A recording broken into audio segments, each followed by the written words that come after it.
আচ্ছা, তোমরা আমফান ঝড়ের নাম শুনেছো? হ্যাঁ। আচ্ছা, আমফান যে ঝড়, সে তো হঠাৎ করে এসে মানে লন্ডভন্ড করে দিয়ে গেছে সব। কারুর বাড়ির চাল উড়ে গেছে, হ্যাঁ, কারুর আম গাছ ভেঙে পড়েছে।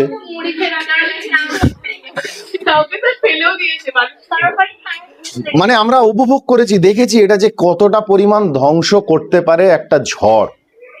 আচ্ছা, জানো এই আমফান ঝড়টাকে কি প্রকৃতির ঝড় বলা হয়? ঘূর্ণবাদ। কি বলা হয়? বা সাইক্লোন। একে কি বলে? ঘূর্ণবাদ বা সাইক্লোন। এবার প্রশ্ন হচ্ছে যে এই আমফান ঘূর্ণিঝড়টা হলো কেন, কেন এলো, এই ঝড়টা সৃষ্টি হয়েছে কেন, এটা আমরা বুঝবো।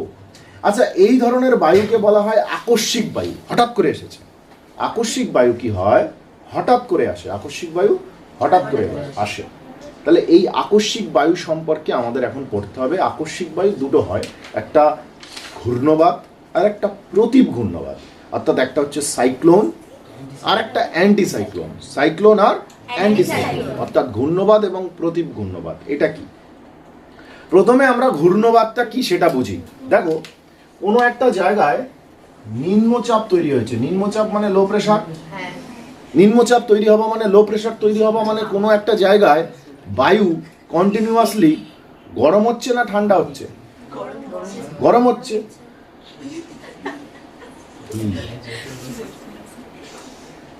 কোনো একটা জায়গায় নিম্নচাপ তৈরি হওয়া মানে সেই জায়গার বায়ু কন্টিনিউয়াসলি কি হচ্ছে? তাহলে গরম হলে এখানকার বায়ু ধীরে ধীরে ধীরে ধীরে উত্তপ্ত হয়ে উপরে উঠবে। তাহলে ওই জায়গায় বায়ু যদি ঘনত্ব কমে যায়, যেখানে বায়ুর ঘনত্ব বেশি আছে সেই জায়গা থেকে বায়ু ওখানে আসবে। কোথায়? এই যেখানে নিম্নচাপ তৈরি হয়েছে। এবার বলো একটা জিনিস, যে এটা যদি বৃহৎ অঞ্চল জুড়ে তৈরি হয়, বৃহৎ অঞ্চল জুড়ে, ছোটখাটো জায়গা না, অনেকটা বড় জায়গা জুড়ে এই নিম্নচাপ পরিধি বিস্তার লাভ করেছে। এটা হচ্ছে নিম্নচাপের কেন্দ্র, অর্থাৎ ঘূর্ণবাদের কেন্দ্র। কেন্দ্রে থাকে নিম্নচাপ এবং এখান থেকে বায়ু উষ্ণ হয়ে উপরে উঠতে থাকে। এখান থেকে বায়ু উষ্ণ হয়ে উপরে উঠতে থাকে, ক্রমাগত উপরে উঠতে থাকে। কেন উপরে উঠতে থাকে? কারণ এখানকার বায়ু উষ্ণ হয়ে গেছে, হালকা হয়ে গেছে, ঘনত্ব অনেক কমে গেছে, তাই উপরের দিকে উঠছে। ব্যাপারটা বোঝা গেছে? তাহলে এটা ঘূর্ণবাদের কি চক্ষু। এই কেন্দ্রকে বলা হয় চক্ষু। এবার একটা প্রশ্ন, তাহলে এখানে যদি চাপের পার্থক্যের কারণে আমরা জানি বায়ু প্রবাহিত হয়, তাহলে এত গভীর নিম্নচাপ তৈরি হয়েছে এখানে, তাহলে আশেপাশের অঞ্চল থেকে যেখানে উচ্চচাপ আছে সেখান থেকে কি বায়ু এখানে ছুটে আসবে না? অবশ্যই আসবে, কারণ গভীর নিম্নচাপ তৈরি হয়েছে, আশেপাশের অঞ্চল থেকে বায়ু তীব্র গতিতে এখানে ছুটে আসবে। তীব্র গতিতে এখানে ছুটে আসবে। কোথায়? লো প্রেসারে, এই নিম্নচাপ কেন্দ্রে তীব্র গতিতে এখানে ছুটে আসবে। আশেপাশে যেখানে উচ্চচাপ ছিল, যেখানে যেখানে উচ্চচাপ আছে, এদিকে এদিকে এদিকে যেখানে হাই প্রেসার আছে, সেখান থেকেই বায়ু তীব্র গতিতে এই নিম্নচাপের কেন্দ্রের দিকে ছুটে আসবে। ব্যাপারটা বুঝতে পেরেছো? এই নিম্নচাপের কেন্দ্রের দিকে ছুটে আসা মানে প্রবল ঝড় তৈরি হওয়া।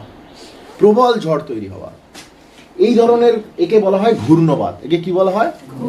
উত্তর গোলার্ধে ঘড়ির কাঁটার বিপরীতে এবং দক্ষিণ গোলার্ধে ঘড়ির কাঁটার দিকে ডিরেকশন নেয়।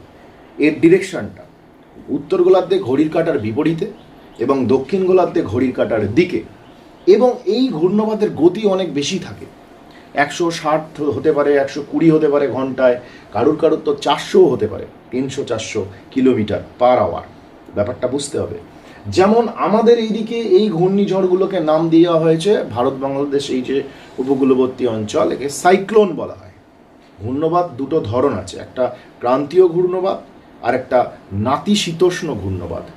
আমরা ক্রান্তীয় অঞ্চলে বাস করি, ভারত বাংলাদেশ এই সমস্ত দেশগুলো ক্রান্তীয় অঞ্চলের দেশ। এখানে যে ঘূর্ণবাদটা তৈরি হয় এটা ক্রান্তীয় ঘূর্ণবাদ, ট্রপিক্যাল সাইক্লোন বলা হয়। একে কি বলা হয়? Tropical cyclone. আমাদের এদিকে ঘূর্ণিঝড়কে বলা হয়, ঘূর্ণিঝড়কে ট্রপিক্যাল সাইক্লোন। আমাদের ঘূর্ণিঝড়কে সাইক্লোন বলে। এই ঘূর্ণিঝড়ের বিভিন্ন দেশে বিভিন্ন নাম আছে। অস্ট্রেলিয়াতে এই ক্রান্তীয় ঘূর্ণিঝড়, ক্রান্তীয় ঘূর্ণিঝড়টা তাহলে কোথায় হয়? ক্রান্তীয় অঞ্চল। তাহলে আমরা যদি দেখি ক্রান্তীয় অঞ্চলটা কোথায়, এটা তো নিরক্ষীয় অঞ্চল, 0 ডিগ্রি। নিরক্ষীয় অঞ্চল। এই নিরক্ষীয় অঞ্চল এবং কর্কটীয় মকরীয় যে অঞ্চলটা, এই অঞ্চলটা কর্কটীয় অঞ্চল। কর্কটীয় অঞ্চল মানে ক্রান্তীয় অঞ্চল, মকরীয় অঞ্চল মানেও ক্রান্তীয় অঞ্চল। তাহলে ক্রান্তীয় অঞ্চলে এই ধরনের ঘূর্ণিবাদের উৎপত্তি হয়, ঘূর্ণবাদ। তাহলে আমরা ক্রান্তীয় অঞ্চলের অধিবাসী, তাহলে আমাদের এখানে এই ঘূর্ণবাদ অ্যাটাক করে। এরা কি ধরনের ঘূর্ণবাদ? ক্রান্তীয় ঘূর্ণবাদ, অর্থাৎ ক্রান্তীয় অঞ্চলে চাপের পার্থক্যের জন্য যে ঘূর্ণবাদ সৃষ্টি হচ্ছে তারা ক্রান্তীয় ঘূর্ণবাদ। এই ক্রান্তীয় ঘূর্ণবাদ বিভিন্ন জায়গায় বিভিন্ন নাম। আমাদের এখানে কি নাম? Tropical cyclone. না, শুধু সাইক্লোন। ট্রপিক্যাল হচ্ছে ক্রান্তীয়, ক্রান্তীয় ঘূর্ণবাদ, ক্রান্তীয় অঞ্চলের ঘূর্ণবাদ। এটা আমাদের এখানকার নাম সাইক্লোন। এবার এই ঘূর্ণিঝড় বা এই সাইক্লোন অস্ট্রেলিয়াতে নাম উইলি উইলি। অস্ট্রেলিয়াতে একে কি বলে? Willy willy. অস্ট্রেলিয়াতে কি বলা হয়? Willy willy. যেমন চীনে একে বলে টাইফুন। চীনে একে বলে টাইফুন। চীনের পাশেই আছে জাপান, একে বলে তাইফু। জাপানে একে বলে তাইফু, চীনে বলে টাইফুন। আবার ক্যারিবিয়ান দ্বীপপুঞ্জ বা ওয়েস্ট ইন্ডিজ, ক্যারিবিয়ান দ্বীপপুঞ্জ, এখানে ওকে বলে হ্যারিকেন। ক্যারিবিয়ান দ্বীপপুঞ্জকে কি বলা হয়? হ্যারিকেন। ওই ঘূর্ণিঝড়েরই নাম। এটা কি ধরনের ঘূর্ণিঝড়? ক্রান্তীয় ঘূর্ণিঝড়। তাহলে ক্রান্তীয় ঘূর্ণিঝড়ের বিভিন্ন জায়গায় বিভিন্ন নাম আছে। এই ক্রান্তীয় ঘূর্ণিঝড় আমাদের দেশে কি নাম বলা হয়? একে সাইক্লোন। অস্ট্রেলিয়া থেকে কি বলা হয়? Willy Willy. আবার চায়না বা চীনে কি বলা হয়? একে টাইফুন। তারপর চায়নার পাশে জাপানে কি বলে? তাইফু। আমেরিকা যুক্তরাষ্ট্রে অর্থাৎ এই যে উত্তর আমেরিকা এই যে অঞ্চল, একে কি বলে? টর্নেডো। বিশ্বের সব থেকে শক্তিশালী ঘূর্ণিঝড়ের নাম হচ্ছে টর্নেডো। আমেরিকায় একেই বলে টুইস্টার। টুইস্টার 300 থেকে 400 কিলোমিটার গতি পার ঘন্টা। আমফান এসেছে 150 কিলোমিটার, 150 থেকে 160 কিলোমিটার। তাহলে যে ঘূর্ণিঝড় এত তাণ্ডব ঘটাতে পারে 150-60 কিলোমিটার গতিবেগে এসে, সে যদি 300-400 কিলোমিটার ঘূর্ণিঝড়টা হয়, কি হতে পারে? টর্নেডো একটা ছোট্ট ক্ষুদ্র জায়গায় প্রবাহিত হয়, ক্ষুদ্র জায়গায় এরকম। নিচ থেকে যা পাবে ও তুলে নেওয়ার ক্ষমতা রাখে। টর্নেডো নিচ থেকে যা পাবে ও তুলে নেওয়ার ক্ষমতা রাখে। ও সমুদ্রের নিচ থেকে মাছ তুলে নেওয়ার ক্ষমতা রাখে, বড় বড় গাড়ি তুলে নেওয়ার ক্ষমতা রাখে টর্নেডো। এই টর্নেডো আমেরিকা যুক্তরাষ্ট্রে হচ্ছে টুইস্টার বলে হয় একে। আমেরিকা যুক্তরাষ্ট্র, উত্তর আমেরিকা একে টর্নেডোই বলে, কিন্তু আমেরিকা একে আবার আরো ভালোবেসে টুইস্টার হিসেবে ডাকা হয়। টুইস্ট করে দিয়েছে, একদম টুইস্ট করে দিয়েছে। ব্যাপারটা বোঝা গেছে? তাহলে ব্যাপারটা বুঝতে হবে যে ক্রান্তীয় ঘূর্ণবাদ আমরা বুঝলাম, এদের উৎপত্তিটা সমুদ্রেই হয়, কিন্তু টর্নেডো আবার স্থলভাগে উৎপত্তি লাভ করে। এই যে ক্রান্তীয় ঘূর্ণবাদ ম্যাক্সিমাম সমুদ্রে, মানে আমাদের এখানে যে অ্যাটাকগুলো আসে সমুদ্র থেকে আসে। ওরা জন্ম নিয়েছে কোথায়? শ্রীকৃষ্ণের সুদর্শন চক্র দেখেছো? হাতে নিয়ে থাকে। ওই সুদর্শন চক্র যদি ছেড়ে দেওয়া হয়, ঘুরতে ঘুরতে ঘুরতে ঘুরতে একদম গলা কেটে দিতে পারে। এই ঘূর্ণিঝড় গলা কেটে দেওয়ার মতো অবস্থা। অর্থাৎ উৎপত্তি লাভ করেছে কোথায়? সমুদ্রে। ঘুরতে ঘুরতে ঘুরতে ঘুরতে স্থলভাগে এসে অ্যাটাক করেছে। এবার প্রশ্ন হলো, উৎপত্তি লাভ করেছে সমুদ্রে, স্থলভাগে কেন এলো? চাপের পার্থক্য। এই যে গরমকাল শুরু হলেই, বিশেষ করে মার্চ, এপ্রিল মেতে তীব্রভাবে স্থলভাগ গরম হয়। এবার সমুদ্রের মধ্যে যদি কোনো একটা ঘূর্ণবাদ সৃষ্টি হয়, ওকে তো টেনে নেবে স্থলভাগ, কারণ গভীর নিম্নচাপ তৈরি হয়েছে। কোথায়? স্থলভাগে। স্থলভাগে তো নিম্নচাপ এখন অবশ্যই, কারণ এখন বায়ুর ঘনত্ব কমে যাচ্ছে। কেন কমে যাচ্ছে? বায়ুর ঘনত্ব এখন কেন কমে যাচ্ছে? কেন কমছে? উষ্ণতা বেশি। তাহলে বায়ুর ঘনত্ব যদি কমতে থাকে, তাহলে এই সমুদ্র অঞ্চলে একটা ঘূর্ণবাদ সৃষ্টি হয়েছে, তাকে টেনে নেবে না, অর্থাৎ সমুদ্র থেকে ছুটবে না। আর ওই ঘূর্ণিঝড়টা সমুদ্রের উপকূলবর্তী অঞ্চলে এসে আছড়ে পড়বে না। আছড়ে পড়লে ওই সুদর্শন চক্র আস্তে আস্তে আস্তে আস্তে পুরো এই যে অঞ্চলটায় তাণ্ডব ঘটাবে। মাঝে একটা সময় কি হয়, কিছুটা সময়ের জন্য না থেমে যায়, তখন মনে হয় যেন হয়তো ঝড় থেমে গেছে। না, তখন ঘূর্ণবাদের চক্ষুটা আছে। চক্ষু অঞ্চলে কিন্তু ঝড় বৃষ্টি হয় না। তাহলে কোথায় আবহাওয়া শান্ত থাকে? ঘূর্ণবাদের চক্ষুতে। ঘূর্ণবাদের চক্ষু, অর্থাৎ এই ঘুরতে ঘুরতে ঘুরতে ঘুরতে এখন ওই চক্ষুটা আছে ওই জায়গায়, যে জায়গায় আক্রমণটা হয়েছে, ঘূর্ণবাদটা যে জায়গায় আছড়ে পড়েছে, সেই জায়গায় এতক্ষণ তাণ্ডব ঘটার পর কিছুক্ষণের জন্য থেমেছিল। মনে হলো যে এইবার হয়তো আর থেমে গেছে, আর হবে না, না এখনো অর্ধেক বাকি আছে। কিছুক্ষণের জন্য ও থেমে গেছিল, কেন? কারণ ওই জায়গায় চক্ষু ছিল। চক্ষুতে ঝড় বৃষ্টি হয় না, চক্ষুতে নিম্নচাপ থাকে প্রবল, ওখানে কিন্তু ঝড় বৃষ্টি তেমন সৃষ্টি হয় না। ব্যাপারটা বুঝতে হবে ভালো করে। তাহলে ঘূর্ণবাদ সম্পর্কে আইডিয়া তৈরি হয়েছে। ঘূর্ণবাদের মানে ক্রান্তীয় ঘূর্ণবাদের উৎপত্তি কোথায় হতে পারে? সমুদ্র অঞ্চলে, এক্সেপ্ট টর্নেডো ও স্থলভাগে উৎপন্ন হয়। ব্যাপারটা বোঝা গেছে? তাহলে এইটাই হচ্ছে আমাদের ঘূর্ণবাদ সম্পর্কে কনসেপ্ট। এবার এই ঘূর্ণবাদের যে দুটো প্রকারভেদ আছে, একটা ক্রান্তীয় ঘূর্ণবাদ আর একটা কি নাতিশীতোষ্ণ ঘূর্ণবাদ।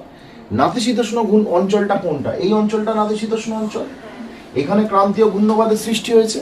আর নাতিশীতোষ্ণ অঞ্চলটা এইটা, এখানে দু ধরনের বায়ু এসে মেশে না।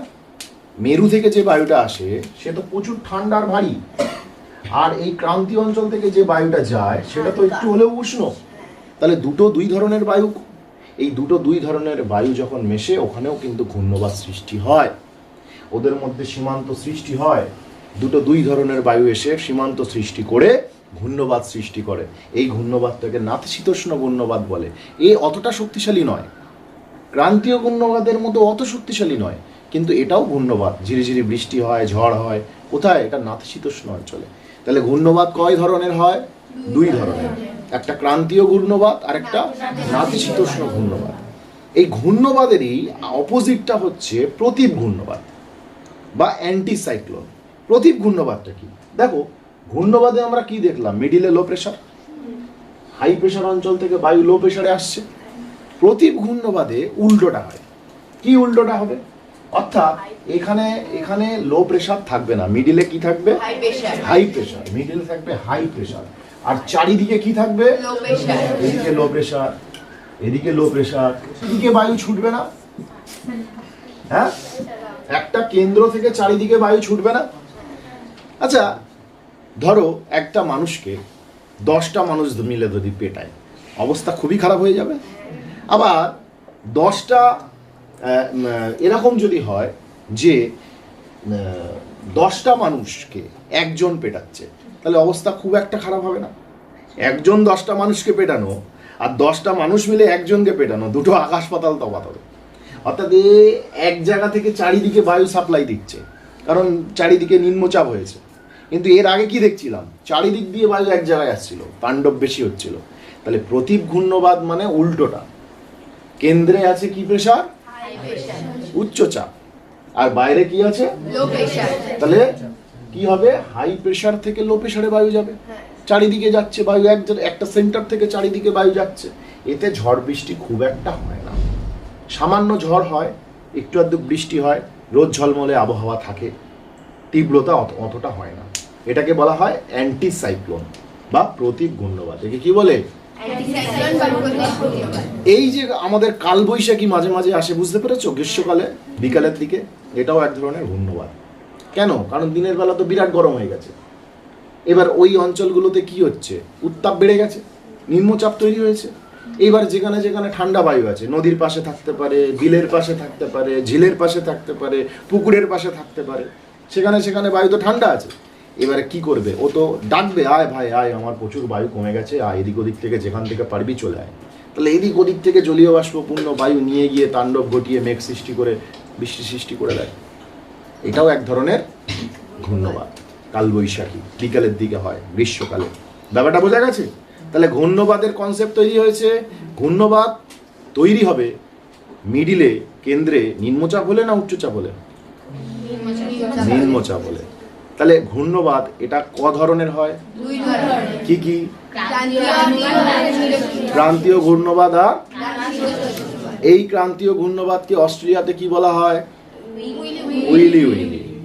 ক্যারিবিয়ান দ্বীপপুঞ্জে কি বলা হয়? হ্যারিকেন। চায়নাতে, চীনে কি বলা হয়? টাইফুন।